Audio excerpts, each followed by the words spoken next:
Hello. So, it is time for a brand new draft league. So, this one's very different and very interesting. The reason for this is Radical Residence. This is a Radical Red draft league. First of all, what is Radical Red? Well, Radical Red is a ROM hack of Fire Red and Leaf Green. Well, Fire Red, I think, specifically. Which includes everything up to Generation 8. All the Pokemon, all the abilities, all the moves, everything you can think of, including a ton of buffs to certain Pokemon that make them a lot more viable.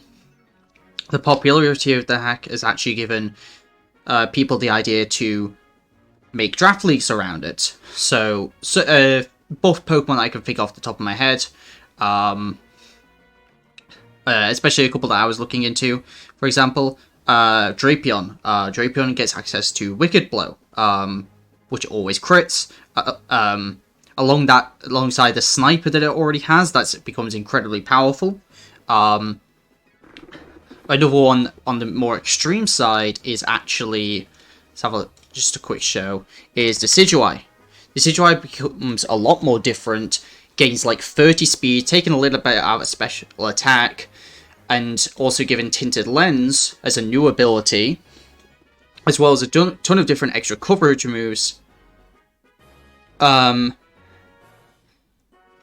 including Thousand Arrows. So they changed a ton of Pokemon. You can kind of see here a ton of different Pokemon, like OU, if they were considered tiered. You can see the Drapion here, just because Sniper plus Wicked Blow is insanely powerful. So there's a ton of different changes to Pokemon. There's also a ton of new Mega Evolutions based on Gmax forms from Pokemon Sword and Shield. The main one that I know of and what I was actually gunning for originally was Mega Kingler. Mega Kingler was something I actually used recently in a tournament for Radical Red. And this thing's a monster, by the way. This thing's absolutely a monster. It was 18 points and went round 4. There's 2 divisions. It went round 1 in one division and round 4. Pick 4 in one division, pick 1 in the other division. Crazy strong. But there's a ton of Pokemon like that. So ton of new things like that. So there's a lot more to worry about. Alongside this, there's a couple other things. As a result of this being a Radical Red League, anything in Radical Red is legal, and anything not in Radical Red is not legal. Now, I don't know if there's certain items that aren't in, and things like that, and any items that aren't in, or any moves that aren't in, are not legal. So, I think that mainly includes Let's Go moves, mainly. Alongside that, obviously, certain Pokemon are banned, but the important thing is, things that are in the game are allowed. This includes legacy moves, so moves like Pursuit and Hidden Power, most notably those two, as well as a few others, things like Signal Beam as well, and Tail Glow. Those all that were cut from Pokemon Sword and Shield are returning for this league, because it's Radical Red. Those are in the game, therefore those are allowed in this league. So it changed a lot of different things. And I don't know Radical Red that well. I don't know a ton of the changes to a lot of the Pokemon, so I'm pretty fresh to it all. But at the same time, I'm really excited, so. As for the draft format itself, obviously I mentioned the legacy moves, which isn't very common. These days, it's very rare to see the legacy moves, just because it makes more Pokemon viable. Like, Psychic types become a lot better because than they would be otherwise. Psychic and Ghost types specifically, just because otherwise they'd have to deal with Pursuit. Hidden Power is obviously another one that makes a lot of Pokemon better, such as Gliscor, because they don't have to worry about Hidden Power Ice. Gliscor is actually the lowest I've ever seen it in a draft league after playing for the past year, just because Hidden Power Ice is a thing. So So other than that, you got to pick between 9 and 11 Pokemon and had 115 points to do so. Pretty standard points draft at this point, ranging from 18 all the way down to 1. And yeah, I'm really excited. I'm also really honored to be in this league, just because I knew I'm always happy to get into a new league, because it's a little hard for me to get into league because I can't sit on Discord all day and things like that and like try and interact with people a lot. It's a little hard for me to do that, so whenever I do get into a league, I am very grateful. And hopefully these videos show a bit of appreciation for me to play. Even if I don't do well, I hope this will be a learning experience, and maybe I'd like to join back for another season if I do enjoy it. We'll have to see how much is on my plate, because sometimes I'm a bit too busy. Sometimes I join too many draft leagues, and then I can't do it all, and yeah. Anyway, so as for my draft itself, that's what you're here for, right? My draft, so I was pick 9 overall. And I didn't have a plan going into it. I was going to make a plan beforehand, and then I forgot to, and, well, yeah. So I didn't end up having an initial plan. Excuse me, can I have throat snotting? So, I looked at what had been taken, and as I said, Mega Kingler had been taken, Dragapult had been taken, a lot of the really strong stuff, Tornadus T was even taken, which would have been a fine first pick for me. So I kind of looked at a few, and there were three Pokemon that stuck out to me. The first was Zapdos. Zapdos is a Pokemon I haven't actually used in draft, and on top of all the great stuff that Zapdos can already do, it actually gets access to, where is that? Bolt Beak. So you can run like a Scarf physical Zapdos, and that's just another option that Zapdos gets on top of all the great offensive and defensive utility that it gets to start with. So I was interested in that, but there was two other Pokemon I was looking at. I was like, maybe not, maybe different times Zapdos. I want to start off by getting something really fast. So I looked at Zeraora. Zeraora is really interesting, due to its super high speed stat, and, you know, pretty reasonable offenses, and with the access to hidden power, means it can actually hit certain Pokemon that it wouldn't really be able to hit otherwise. I was like, this seems like a pretty good opportunity. It doesn't seem like it's got anything else added, but I figured this could be a good starting point. It's a really solid Pokemon all around. But I figured, I don't know Zeraora that well. I didn't play in any Gen 7 draft leagues. I've never used Zeraora. So maybe another time Zeraora. Instead, I looked at a different fast Pokemon. Fast Pokemon I've used previously. One that got one singular buff, and in my opinion changes this Pokemon immensely. And so I'm really excited to use it. So our first pick was Mega Aerodactyl. Mega Aerodactyl is a really cool Pokemon. Some okay abilities pre-Mega, but post-Mega you get access to Tough Claws, boosting its contact moves by 1.3 times. Pretty good stats overall. Like, I feel like the physical and special defense are swapped, but like decent bulk, but great attack and incredible speed, faster than most things. That's what we saw, faster than Zeraora, faster than Dragapult, two premier high speed stats of the format. Faster than some of the other Megas that are actually quite prevalent, such as Mega Sceptile. It's faster than most things that anyone's going to have, other than Regieleki, and I don't even remember if Regieleki was even drafted. So I think it was. So that means already people are going to have to want to run a Scarfer to outspeed Mega Aerodactyl. On top of that, Mega Aerodactyl just gets incredible stuff. It gets two different forms of setup in terms of Dragon Dance or Home Claws. Dual Wing Beat is incredible on this thing. Stone Edge, Earthquake is great coverage. Psychic Fangs might be new, I'm not sure. But the Fangs obviously are decent coverage for essentially giving you different ways to use your own way to use hidden power just because of how much coverage it gets. Even like Aqua Tail, there's so many things it gets. But I'm avoiding one tiny little thing, and that is that one buff that I was talking about. they gave it access to U-turn. That's a huge deal in a Pokemon like Mega Aerodactyl. This turns the Pokemon from just a guaranteed, like, yes, this thing is going to come in and just be a cleaner or a sweeper or something like that where it can set it up, or just, like, be so fast that it just cleans up in the late game. This one move, in my opinion, changes the dynamic of this Pokemon immensely, because it gives it a new way to play it, essentially.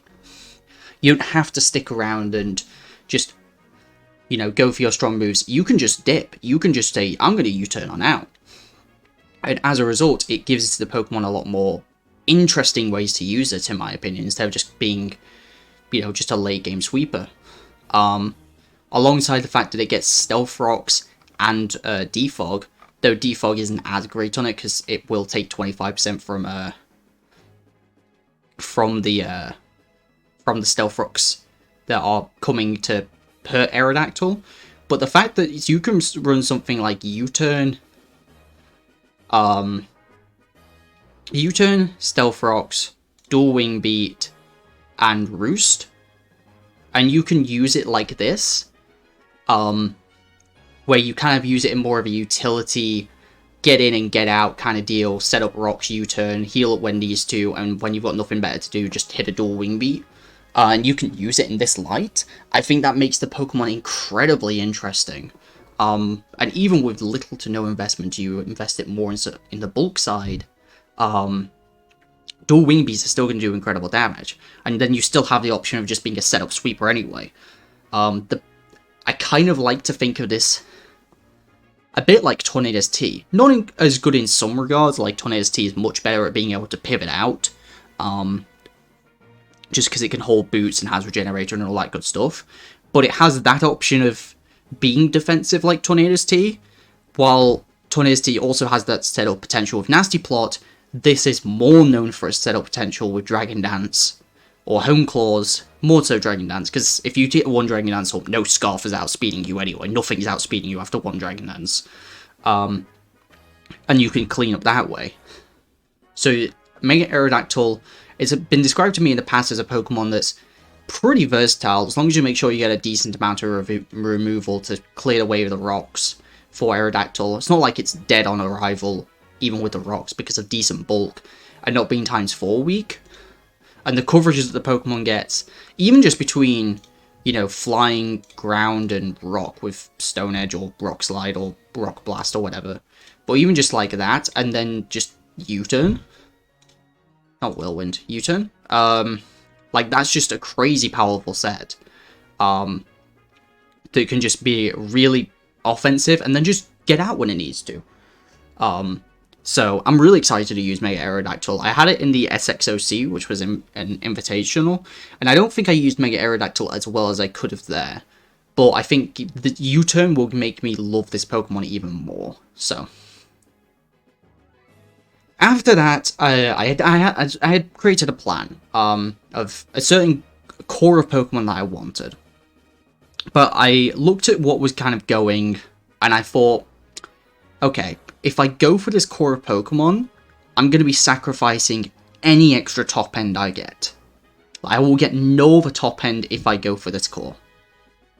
So I thought, okay, I should grab something that I think will pair decently well with Aerodactyl. But after looking at what was left, there was nothing that was super pairable. There was nothing that stood out to me that was a really great pair. So I do regret this decision in some ways, because the core that I ended up wanting to get, I wasn't able to get because I went for this pick instead early, and instead didn't go for the initial core that I wanted, and then went back up for the Pokemon, for the higher tier stuff afterwards. But I'm hoping that this Pokemon can put in some work. It's a Pokemon I generally quite like, and while I don't think has the best synergy with Aerodactyl, I felt like this was a Pokemon that I was okay with. Certainly disappointed with as soon as I realised I wasn't going to get the core that I wanted, but I'm really hoping it can pull its weight. And that is High Hydreigon. All of the pronunciations. So, for the most part, I wanted to infer it ×4 weaknesses due to hidden power. But Hydreigon you can get away with because there's no hidden power fairy. There's every other hidden power, but not fairy. I wanted a strong special attacker to pair with Hydreigon.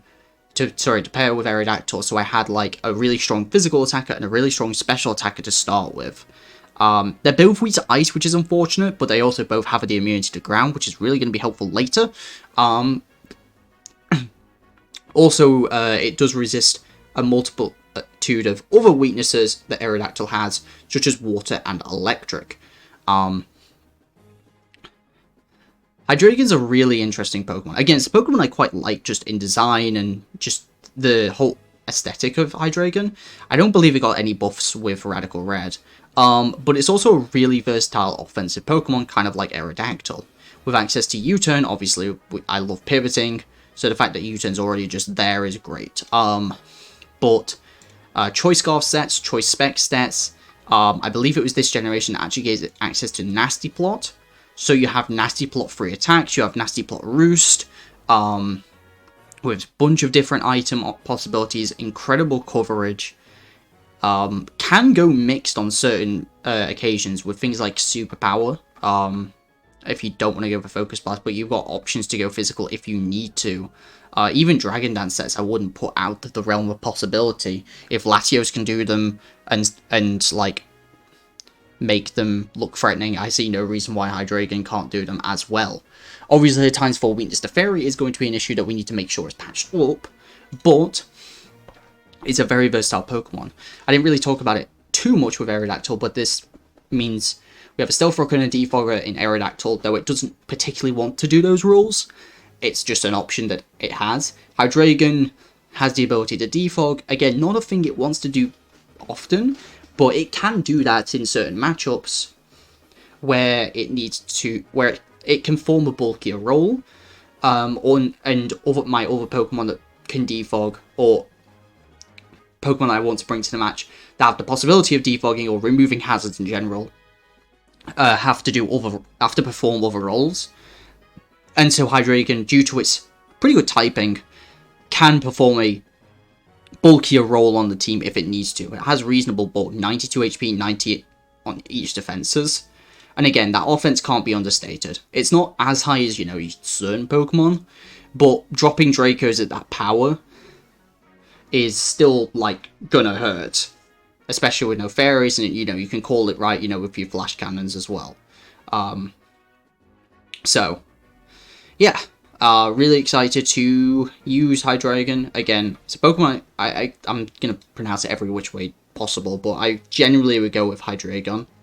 Or Hydreigon, just because, I don't know, just how I've always pronounced it. So, yeah, I don't know.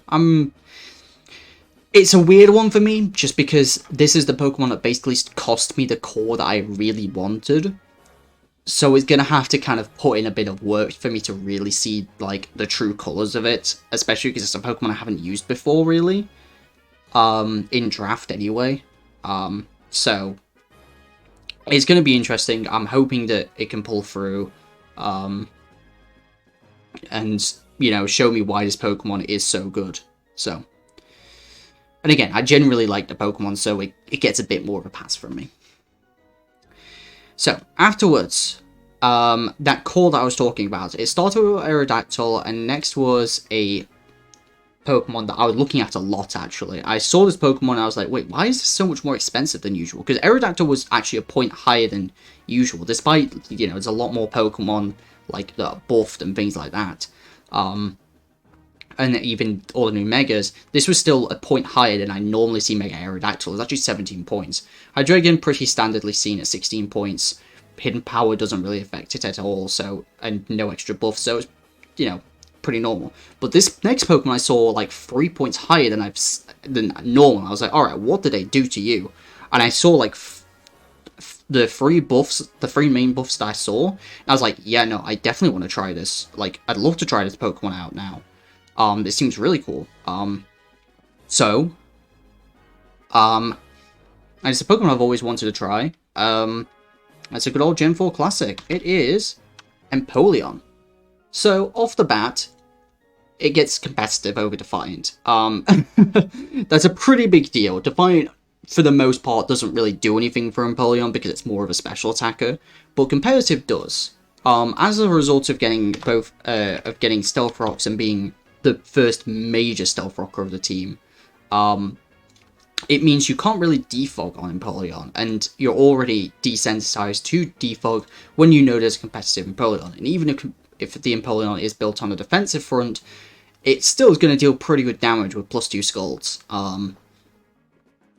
It's a very 4 move slot syndrome Pokemon because it can do so much. It can Stealth Rock, it can defog, it can Scald. It can do so much. It has so many options for moves, especially with coverage as well, with things like Ice Beam. I think it gets Grass Knot as well. There's a bunch of stuff that Empoleon can do. And the typing is incredible. Water Steel is a great typing. It means you're not weak to grass, and it means you're not weak to fire from, each typing. The Steel resists the grass, and the water resists the fire. You're still left with electric, ground, and fighting weaknesses. Which the fighting doesn't work great with Hydreigon, but Aerodactyl will eat fighting types alive. The ground is fine for now because we have 2 immunities. And then the electric weakness, Hydreigon covers up for now, but obviously isn't great with Aerodactyl, so. But other than the buffs, buff it to competitive, the 2 things that I saw which were really interesting were Flip Turn and Roost. These moves really make Empoleon interesting. Again, as we've kind of already seen, I like my pivoting. But now we've got it on a slow Pokemon. And slow pivots are very, very good because it means you can take that hit and get out. And a Pokemon like Empoleon is going to take the hit and then get out. And the access to Roost means this kind of it's a Steel type that can heal, which is very rare to see. Steel types that can heal themselves are not common. Water types that can heal themselves are a little more common, but not particularly as much. You've still got to find something quite particular, something like a Vaporeon, for example, or Gastrodon, for like a water type that you can heal itself. But Empoleon, with this incredible typing and being able to Roost, and again, you can already see Stealth Rock, Defog, Flip Turn, Roost. Okay, that's great, but do you want an attack on there, right? So it's going to be very, very interesting to see what moves. You get Nasty Plot? Since when? Was that another buff? Because if so, that's kind of crazy. That's kind of crazy if they actually gave you Nasty Plot. Wow. Oh, and Knockoff as well. That's another one that, like, it's another utility move. Like, it has so much utility as a Pokemon, but also due to its good stats and even good offense, it can still put in a ton of work offensively as well. Empoleon is super, super interesting Pokemon. I'm really, really excited to try out. Due to all its changes. It's a lot. I don't know much about Radical Red, but I asked someone who actually does know a bit more about it, and they said for the most part, this is considered one of like the best bulky waters you can get in draft. Due to its typing, its ability to heal, its incredible utility, and then can still put on good offensive pressure with great coverage and just good stats, and being able to deter hazard removal with that competitive. As long as it's T-Fog. Obviously, if it's Rapid Spin, it's Rapid Spin, but you know. So, pick 4, and this is where things I thought were really going to go down the drain, because we missed out on the Pokemon I wanted. I wanted Rotom Heat. For those who don't know, in the SXOC where I had Mega Aerodactyl previously, I had Rotom Heat to pair along with it, and that Rotom Heat put in so much work. But it was sniped. Only a couple picks before me, and I was bummed, because it would have worked so well with Empoleon and Aerodactyl, covering pretty much everything else. And with Aerodactyl, the 2 types of Pokemon I was originally given advice to pair with it are a fire type and a fighting type, because for the most part you need to make sure you clear out rocks and steels to clear the way for Aerodactyl. We have Empoleon as a nice bulky water, but it is weak to ground, so there's some issues there, which is why Rotom Heat kind of works so well, because it can still switch on ground types. So I kind of looked at the other fire types that were kind of up there, like in like upper point values, and I was like, okay, nothing can probably do the exact role of Rotom Heat as I wanted, but there's still a fire type there that I'm quite a fan of, and I haven't actually used in draft, or at least not for a long time, not in modern me playing draft, because I played draft like years and years ago, back in like 2016. But for, you know, 2020, 2021 kind of deal, I haven't used it, so I am excited to be using, at least in singles anyway. I used it in doubles. That is Arcanine. Arcanine was 12 points, and Empoleon was 14, so you can kind of get the idea. 17, 16, 14, and 12. So that's at this point 56, no, 33, 53, 59, about 59 points of our 115 are gone. Our Arcanine is a very versatile fire type, with options to go offensive or defensive. Has an immunity to fire, which is actually quite nice paired alongside Empoleon. I've usually preferred my Arcanine to be quite defensive, with the ability to intimidate and having Will-O-Wisp and, you know, Morning Sun. It can heal itself, but it also has a ton of great coverage.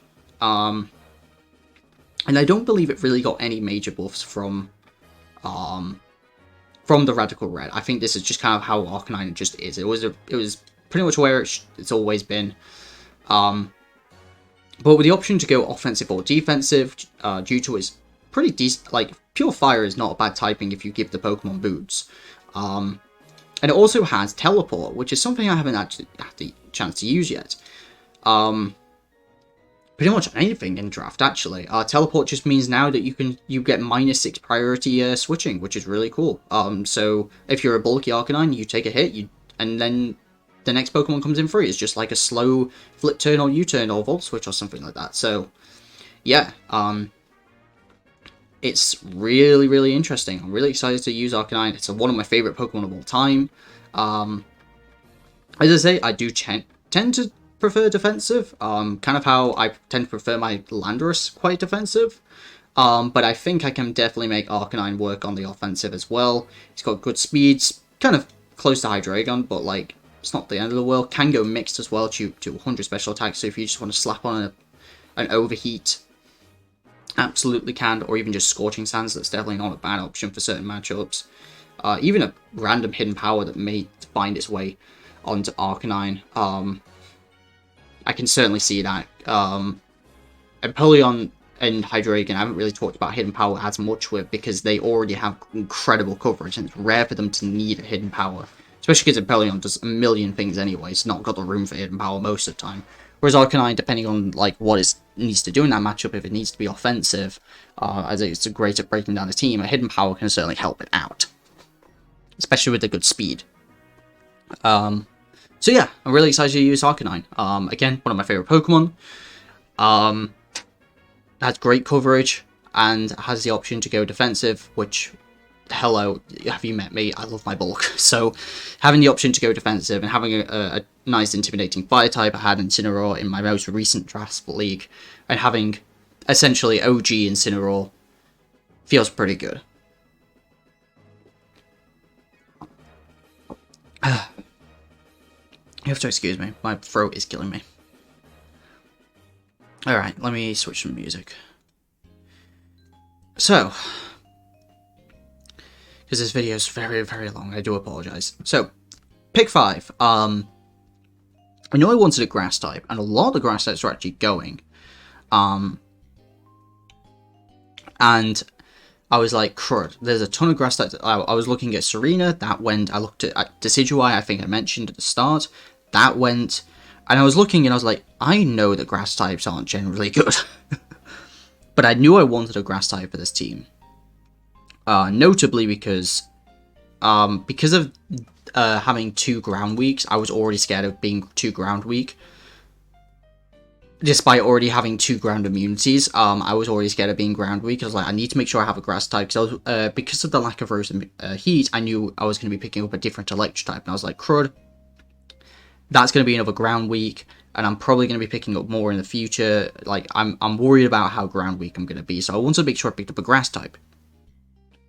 And looking at the grass types available, I was like, there's not that many that are really interesting to me.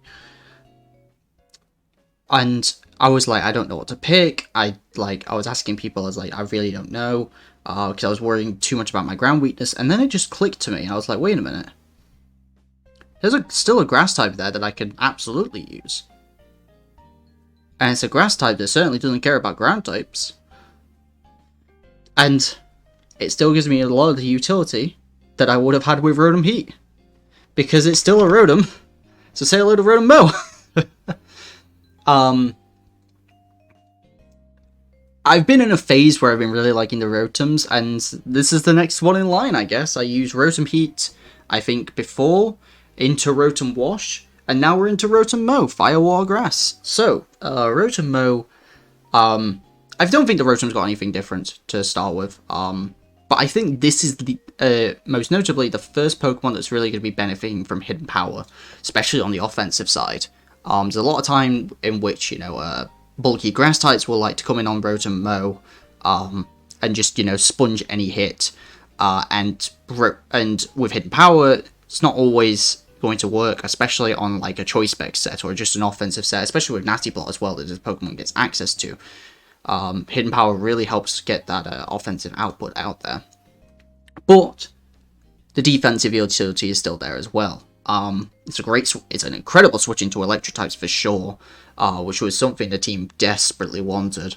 It's another it's another immunity to ground, so we've got 2 weeks and 3 immunities. And it's also excuse me. This is what happens when you drink soda. It means I now have an electric that is not weak to ground. Some of the things kind of suck. It was good at switching into water attacks, but obviously the ice is kind of an issue.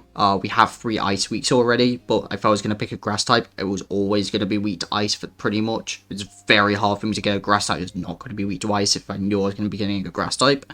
So, whatever. Like, I was like, okay, I can just patch. I'll be patching up the ice weakness at some point. I have to. Like, I will find a way to patch it up, or at least find Pokemon I think are good against ice types.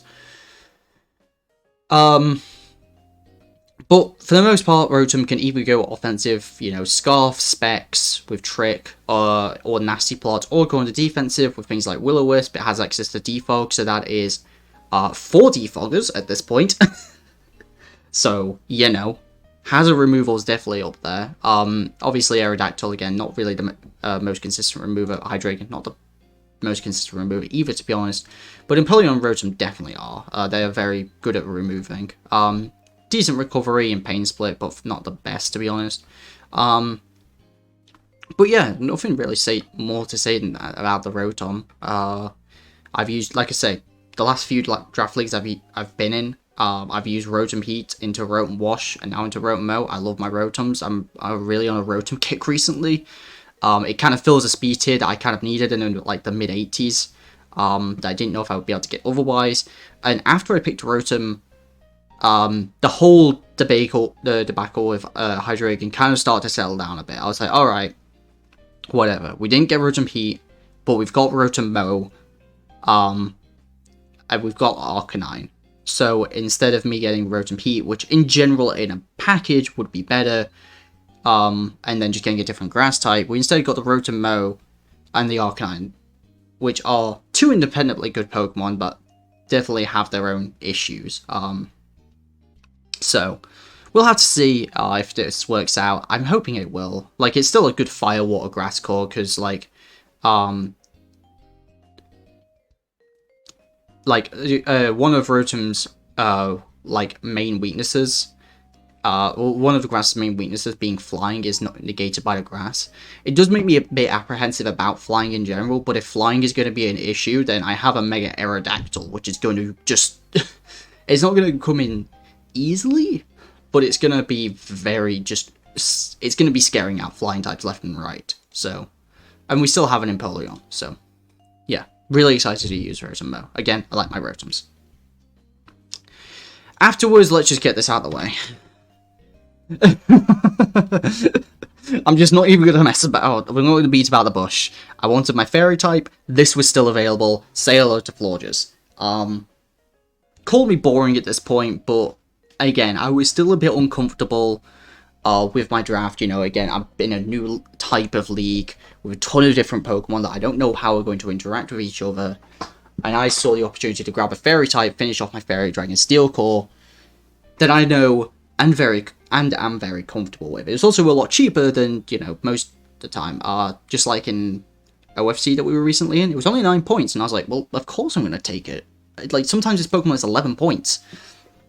So, again, no major buffs for Florges. Nothing really too much to talk about. I've talked about Florges a ton. It's a Wish Passer that I'm really, really comfortable with. It's a great cleric that I'm really comfortable with. The high speed F just kind of like makes it a not as like polar opposite, like kind of blissy kind of deal. And it also has good offense with just one base 112 special attack with Moonblast. Really the main thing to note is actually hidden power for this thing. Oftentimes people will complain about Florges and say it just can't hit certain types of Pokemon.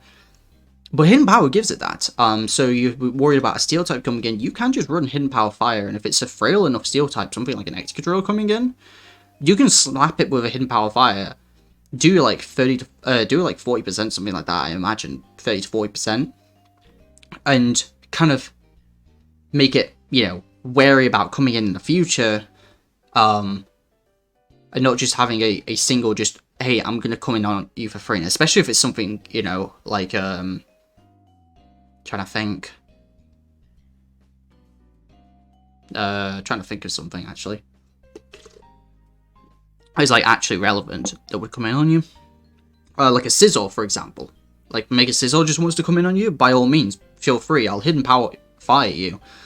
And then as I switch out, I'm free to, and you roost up, I'm free to go into my Arcanine or something. I don't know. Again, I've talked about Florges a ton in the past. It's easily my most drafted Pokemon. I think there's only been one singles draft in which, in like modern memory, that I haven't drafted it. So yeah, we know. I know Florges like the back of my hand. It is the Pokemon I am the most comfortable with in draft. So anyway, I probably even talked about Florges longer than I really needed to.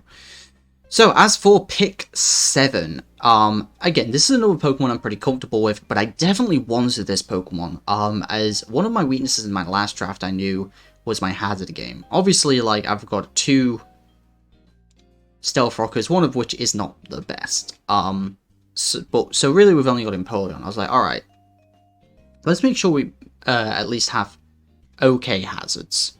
We've got 4 defoggers, 5 actually. We've got 5 defoggers because of, you know, Hydreigon, you know, Florges is also a defogger, so it can play that role as well, meaning that's one less thing for Empoleon or Rotom to do, which is really nice.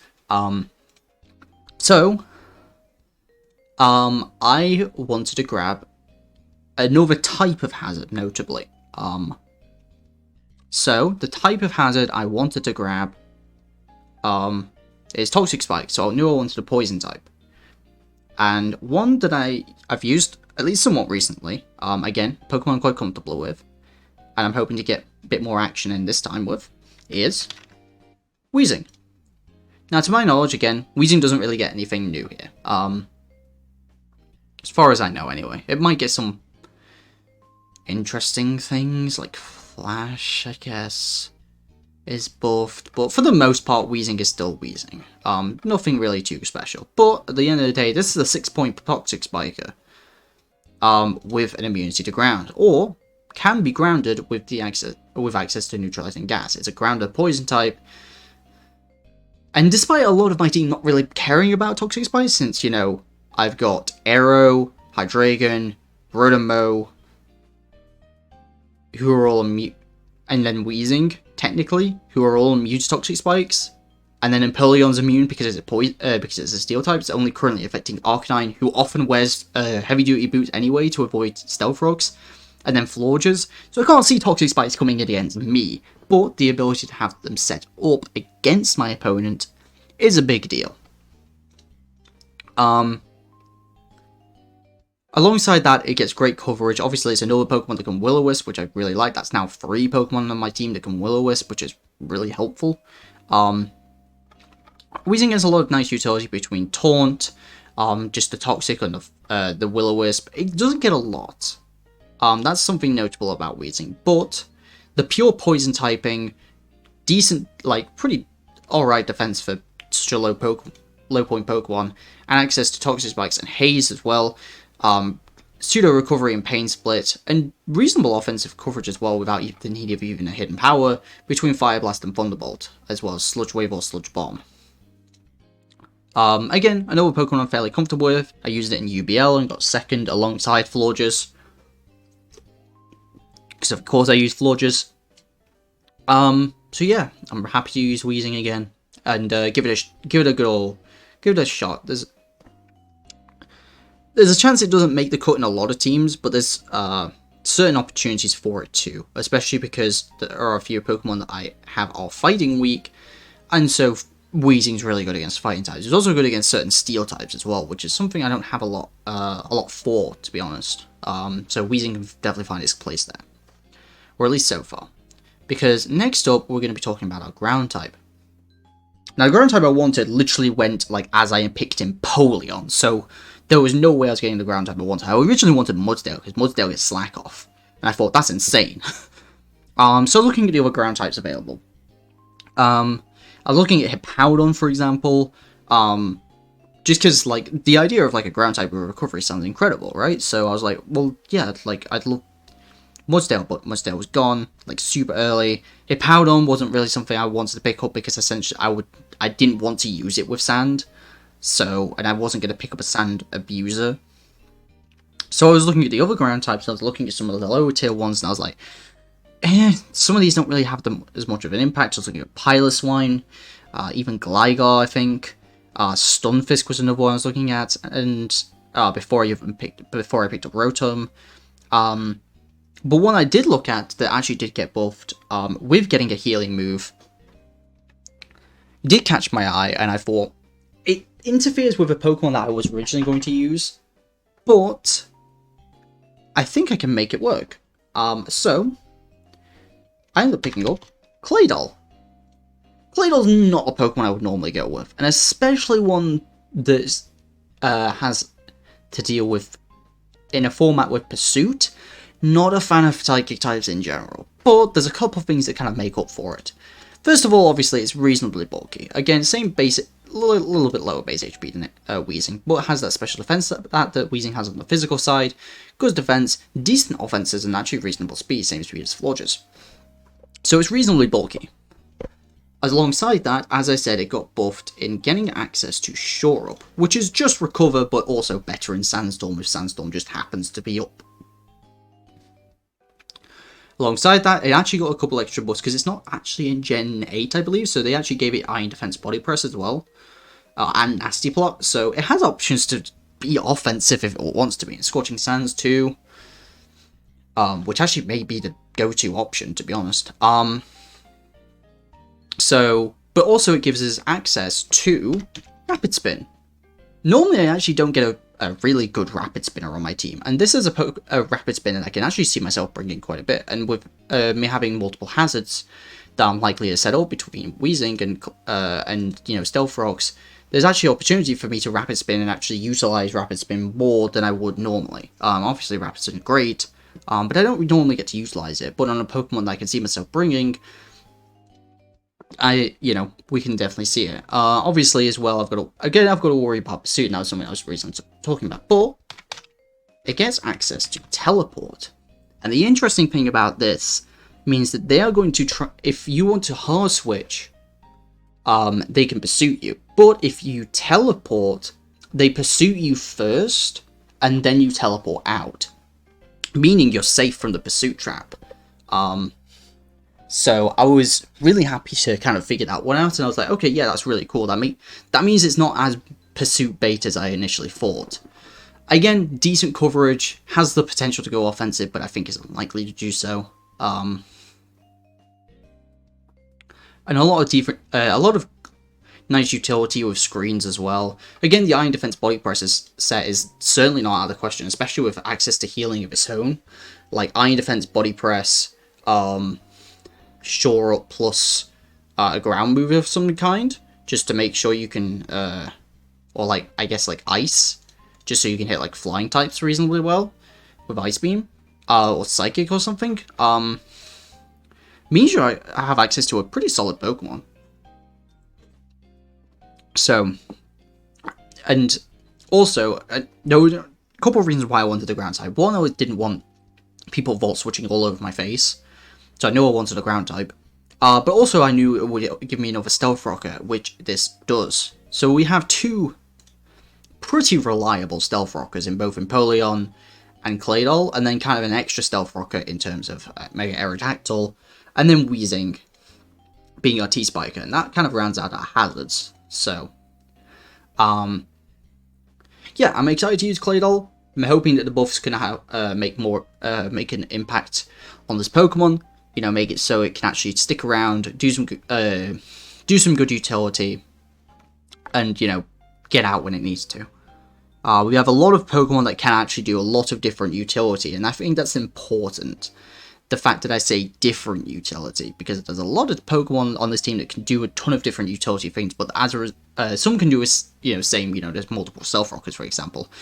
But there's a lot of different kinds of utility. You know, we've got a Cleric, you know, we've got, like, multiple different kinds of defoggers, but also a lot of the utility Pokemon can also go on the offensive route. So I think that's pretty important. And it also means you can leave some of the utility, such as Stealth Rock, to some of the more defensive Pokemon, and means you can do more offensive things, such as, you know, I can run Rapid Spin on Claydol. Excuse me, jeez. I can run Rapid Spin on Claydol, meaning I can bring Rotom in a Scarf or Specs, or just more of an offensive role without having to force it to be my defogger that week. So that's Claydol, and it also gives us our 5th ground immunity. Wasn't my intention, but I don't know how this happens, but I just draft ground immunities. I just do, and it just happens. So I have like 2 weaknesses and 5 immunities. So, and then Florges is just there for now anyway. As we go on to pick 9. So before picking Claydol, I was actually going to pick Espeon. Finally, at long last, it was going to be finally time for me to pick Espeon. But I had to pick Claydol for the reasons that I stated. I needed a good ground type, and so it was my Psychic type, and I did not want 2 Psychic types. But I still wanted a fast Pokemon. And I was looking at the fast Pokemon, and generally I don't like fast Pokemon, because they're frail, and they don't suit my playstyle a lot of the time, and especially the lower tier ones, I definitely wouldn't think on using. But something I was thinking about was synergy with Mega Aerodactyl, and I was like, hey, I want Pokemon that can synergize with Mega Aerodactyl.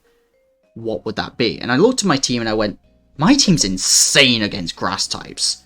And Mega Aerodactyl would love to eat grass types alive. I've also got Hydreigon that can switch in, and Arcanine who's great against them, Rotom is great against them, Wheezing that's great against them. The only Pokemon that aren't really great against grass types is like Claydol, and because even Empoleon doesn't mind them. So I was like, okay, so if that's the case, I want a Pokemon that's not good against grass types, right? Well, it's right there on the screen. Floatzel. Floatzel was buffed. Massively buffed. It's less good in draft because of the way it was buffed, but it's still an incredible Pokemon. So, you can see there, it gets access to Technician. I don't believe its stats will really change much at all, but 90 attack with Technician boosted moves is pretty solid. Can't really complain at that. A great speed tier as well. Certainly gives me that kind of extra higher speed tier above Hydreigon, and kind of covers the gap a bit between Hydreigon and Mega Aerodactyl. Not perfectly, but pretty well. It's really frail, it's going to die a lot, but 90 HP certainly isn't bad. It gives us access to Flip Turn. I don't think it got that before, because I don't think it's actually in Gen 8.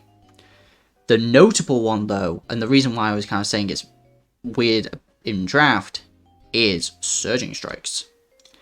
Now, Urshifu Rapid Strike is a Pokemon that's seen sometimes in Draft, and is often prepped for... Same with Mega Kangaskhan, actually, with people just running Rocky Helmet. Because they're like, cool, there's this Pokemon that I'm worried about, I'll run a Rocky Helmet, and especially against Surging Strike specifically, you lose half your health. But one, is a lower tier Pokemon, so it's not like, you know, there's a guaranteed bring on me bringing Floatzel. Two, there is counterplay, they're in protective pads. Unless they just aren't in the game. They are, thankfully. So you have that option. But for the most part, because of Surging Strikes, you do really good damage with Floatzel, and actually becomes a pretty good late game cleaner, provided no grass or bulky water types. Now, we've got some pretty good answers against bulky water types. We have Empoleon that can really switch in against pretty much any water type. Rotom is incredible against water types as well. And then obviously the grass types really don't want to go against like pretty much anything else on my team. So, I figured Floatzel would actually be a pretty good mon as well. It's another physical offensive mon, and I think my team does trend to the physical side, unfortunately. But for the most part, I feel like pretty happy with it. Also, it gets the access to Aqua Jet. Flip Turn, it gets Ice Punch. Yeah, it gets Ice Punch. It gets Power Punch as well. I don't think it gets Swords Dance, which would have been really nice. So if you've got to rely on Power Punch for setup, you've got Fake Out to it again. Like, just pick things off. Like, this thing with a Life Orb or a Choice Band, like, can really break a lot of teams, or just clean up if it needs to. While not as strong as Urshifu, it's much faster, so it doesn't have to rely on a Scarf to actually do a lot more to kind of clean up during the late game. And saying how a lot of this team is on the slower side, Floatzel can definitely come in and clean up if it needs to, depending on the team. Because if Aero can't do it, Floatzel most likely will be able to.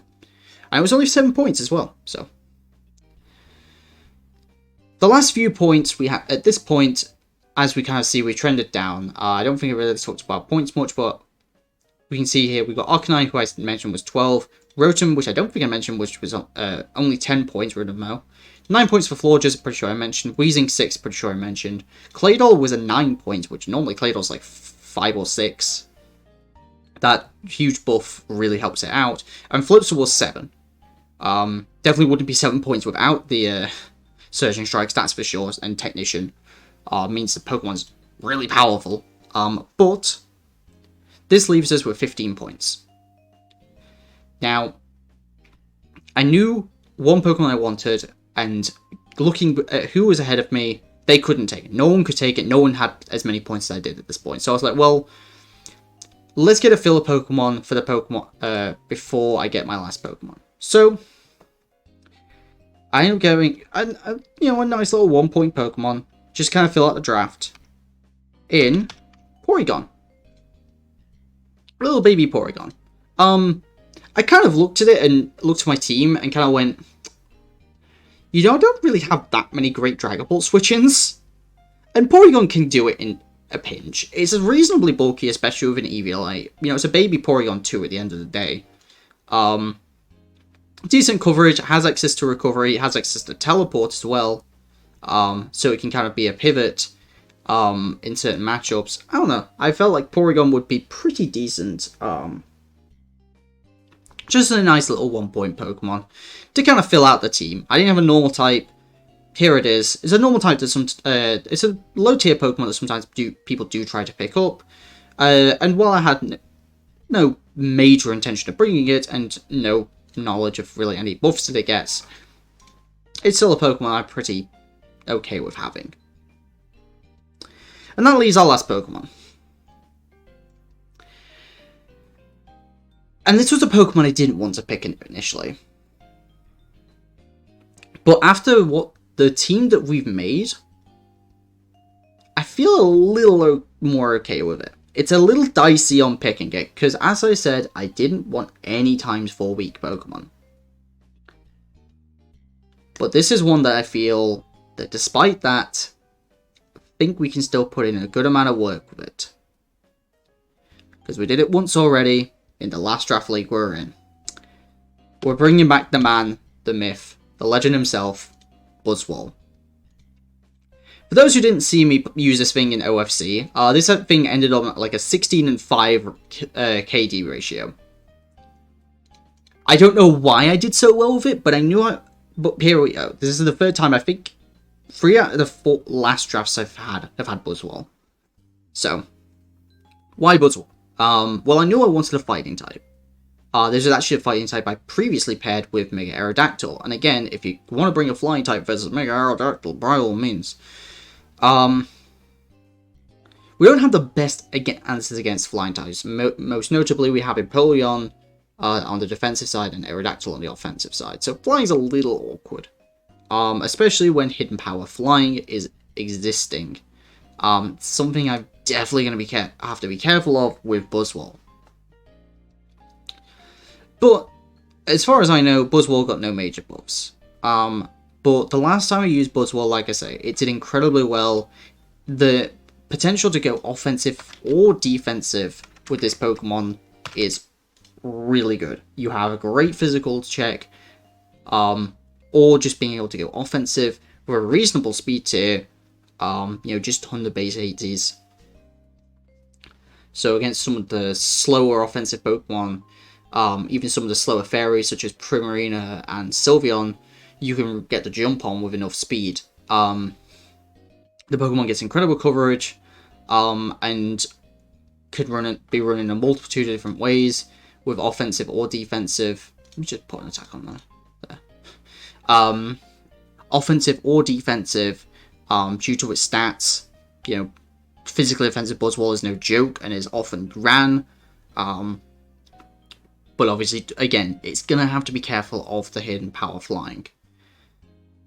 Granted, Pokemon, like, nothing else on my team cares about hidden power flying. Nothing else is actually weak to flying. It's just there's a lot of neutral hits, mostly. No other Pokemon on this team is actually weak to flying. So hidden power flying, in general, isn't the best bringer against my team. This is my only 4 times weakness besides Hydreigon. And you can't hidden power that. And when my only flying weak is this 4 times weak Pokemon, because my grass type isn't weak to flying, and I think that's most notable. My bug and my fighting are right here, and my grass type isn't weak to flying. So, flying doesn't really do as much against my team, other than this one Buzzwole. So, again, I used Buzzwole in the past, and it did really well for me. I used it on another team as well, and it did okay for me. I don't think I used it as well at that time, but that was also the first time I'd used a Pokemon, and I was still kind of figuring stuff out with it. Now I kind of have more of an understanding on how to use Buzzwole, and I don't know if it works as well in this team. Don't think I'm going to be going on a tear as much with Buzzwole, but I did want a fighting type. Initially I was going to go with Hitmontop, but I saw I had so many points left that I was like, I'm going to go with a higher type fighting type, either this or Conkeldurr. And I was tempted to buy Conkeldurr, but I really didn't like the low speed, to be honest. And there was nothing else in the upper ends, because I was looking at higher tier fast stuff, and nothing really fit as well for me, personally. So, I figured I'd go with a Buzzwole. I was like, screw it. I know Buzzwole works. If the times 4 weakness becomes too much of an issue, maybe I can do some rearranging on the team, or figure something out. But for the most part, I'm pretty happy with Buzzwole. So, my music has gone again. There we go. At least there's something. As we kind of wrap up this draft, looking at the team overall, you can kind of see it here. You can see our special attack is definitely lower, because our main special offensive force is going to be this Hydreigon, which there's going to be a lot of pressure on this Hydreigon, I think. because otherwise, you know, there's Buzzwole, Floatzel, Arcanine can Rotom can definitely go on the offensive on the special side, and same with Empoleon, but, you know, for the dedicated offensive special attackers, it's mainly Hydreigon, so yeah. We're gonna have to see how Hydreigon performs. Maybe we can do some fixing in transactions if needs be. But you can kind of see the hazards here. We've got 3 Stealth Rocks, 1 Toxic Spikes, Spin, and 5 Defoggers. Which it feels like a trademark of my teams to have so much removal. It just happens. We only actually have 2 rock weaknesses. As for speeds don't look great. They're a little clumped in the mid to higher sections. But it's just gonna have to do, honestly. As for priority, cool. Like this stock's really nice. I'm not sure who made it. But it was just in the Discord. So thank you to the person who did make it. I do really appreciate it because I do like looking at this sort of stuff. But yeah, I think notably the hazards and the speed. The speed really shows the weakness of the team, really. One of the weaknesses, and I think you can kind of see the stats as well. And you can really see another one of the main weaknesses where you can kind of see like the offense on the physical side versus the offense on the special side. When Florges was my second best offensive special attacker, you can kind of see where that might become an issue. But I think for the most part, we can make this team work. So that is the draft as a whole. Sorry for it being so long, but I felt like there's so much more to explain than normal due to, you know, the whole it's a completely different style. Well, not completely different style, but there's so many more stuff, so many more things to talk about. So, but that is it. I won't drag this on for any longer. Thank you very much for watching, and I will see you guys next time. Peace.